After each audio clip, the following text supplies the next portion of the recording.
शिवजी की महिमा जन जन तक पहुंचे, इसलिए सच्चिदानंद सीक्रेट सर्व आप सभी को शिव महापुराण की कथा सुना रहा है। अगर आप भी एक शिव भक्त हैं, तो इस कथा को किसी दूसरे शिव भक्त को शेयर कर शिव जी और माँ के कृपा के पात्र बने। हर हर महादेव। देव जलंधर युद्ध। एक दिन जब समुद्र का पुत्र जलंधर अपनी पत्नी वृंदा के साथ असुरों से सम्मानित होकर सभा में विराजमान था, तो वहां पर भृगु ऋषि पधारे।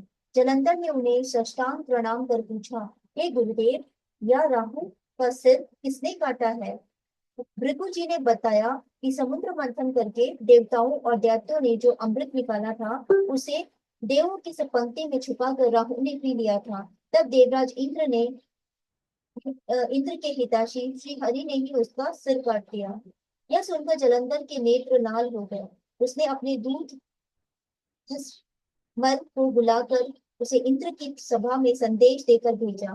उस चतुर दूत ने इंद्र की सभा में उपस्थित होकर जलंधर के शब्दों में ही बोला, हे अधम इंद्र, तूने समुद्र को क्यों मथा और मेरे पिता के सब रत्न क्यों ले लिए? यदि तुम अपना भला चाहते हो, तो उन सब रत्नों सहित देवताओं के साथ मेरी शरण में आ जाओ, नहीं तो हे सुराधा, तेरे लिए बड़ी भारी भय पैदा हो जाएगा।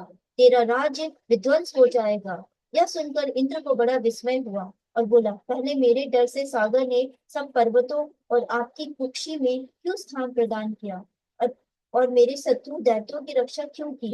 इसी कारण मैंने सभी रत्न ले लिए। मैं सत्य कहता हूँ कि मेरा द्रोही कभी सुखपूर्वक नहीं रह सकता।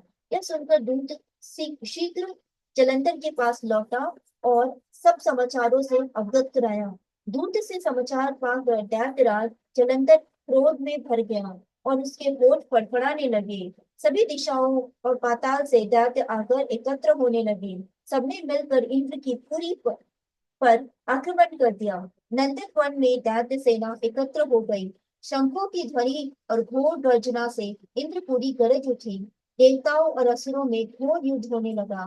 असुरों के गुरु शुक्राचार्य अपनी मृत संजीवनी विद्या से मरे हुए असुरों को जीवित करने लगे, तथा देव गुरु बृहस्पति द्रोणागिरी पर्वत से औषधि मांग कर देवताओं को जीवित दान दे रहे थे।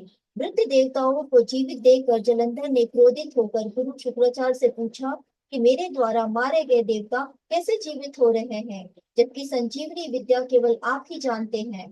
शुक्राचार्य जी ने बताया कि देव गुरु बृहस्पति द्रोणागिरी पर्वत से बूटी लाकर देवताओं को जीवित कर रहे हैं। मेरी बात की सत्यता की जांच के लिए यदि किसी में इतनी शक्ति हो, तो द्रोणगिरी पर्वत को उठाकर समुद्र में डाल दो। दैत्य ने ऐसा ही किया। इस पर देवगुरु बृहस्पति ने देवताओं को युद्ध से रोक दिया और उन्हें बता दिया कि अब युद्ध में तुम विजय प्राप्त नहीं कर सकते, अतः युद्ध रोक दो। पहले इंद्र ने भगवान शिव का जो अपमान किया था, यह उसी का परिणाम है। यह सुनकर देवता व्याकुल होकर गिरी कंदराओं में छिप गए और जलंधर का अमरावती पर अधिकार हो गया। हर हर महादेव।